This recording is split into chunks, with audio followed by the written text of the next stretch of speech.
Hello అండి. ఈరోజు మనం తయారు చేసుకునే రెసిపీ వచ్చేసి సున్నుండలు. ఇవి రుచి మాత్రం చాలా బాగుంటాయి.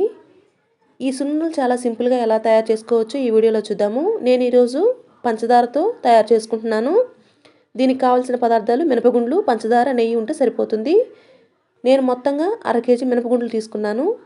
ఇప్పుడు స్టవ్ మీద కడాయి పెట్టి మనం గుండ్లను దోరగా వేయించుకోవాలి. ఏదైనా అడుగు మందంగా ఉన్న కడాయిలో వేయించుకుంటే గుండ్లు అనేవి మాడిపోకుండా చక్కగా వేగుతాయి. ఈ మినపగుండ్లు అనేవి ఎంత బాగా వేగితే రుచి అనేది అంత బాగుంటుంది.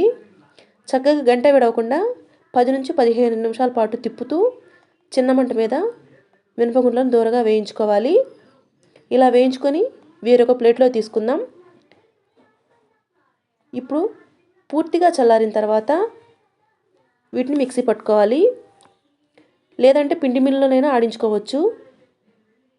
ఈ గుండ్లను మిక్సీ పట్టుకుంటే మాత్రం చాలా మెత్తగా పట్టుకోవాలి.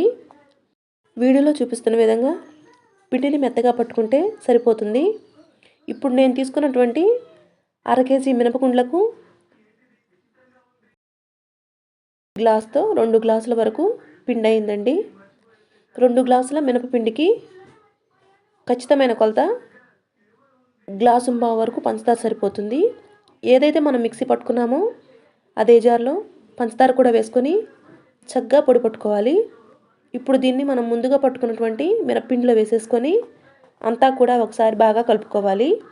ఒకవేళ తీపి సరిపోదు అనుకుంటే మరి కొంచెం పంచదారను పొడి పట్టుకొని వేసుకొని కలుపుకుంటే సరిపోతుంది. నెయ్యిని వేడి చేసుకొని పిండిలో వేసుకుంటూ కలుపుకోవాలి. నెయ్యిని వేస్తూ చూసుకొని కలుపుకోవాలి. చక్కగా పిండి అంతా కూడా ముద్దయ్యే వరకు చూసుకొని కలుపుకోవాలి. చక్కగా ముద్దయిన తర్వాత మనం లడ్డూలు చుట్టుకుంటే సరిపోతుంది. ఇలానే అన్ని లడ్డూలు చుట్టుకోవాలి. ఈ లడ్డూలు ఒక 5 నిమిషాల పాటు పక్కన పెట్టుకుంటే కొద్దిగా గట్టి పడతాయి.